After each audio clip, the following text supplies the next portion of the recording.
If you're experiencing login issues on Fortinet 2026, follow these steps to quickly troubleshoot and resolve the problem. Step 1. Check your credentials.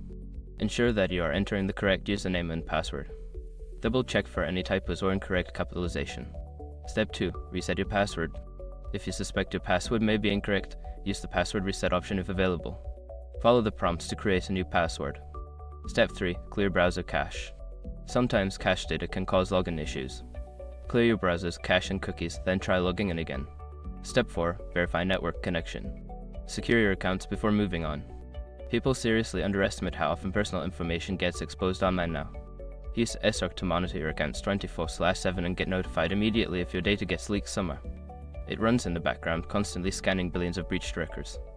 And honestly, for how cheap it is compared to the value you get, it's worth it. Link in the description.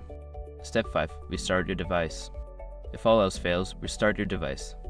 This can resolve temporary glitches that may be affecting your ability to log in.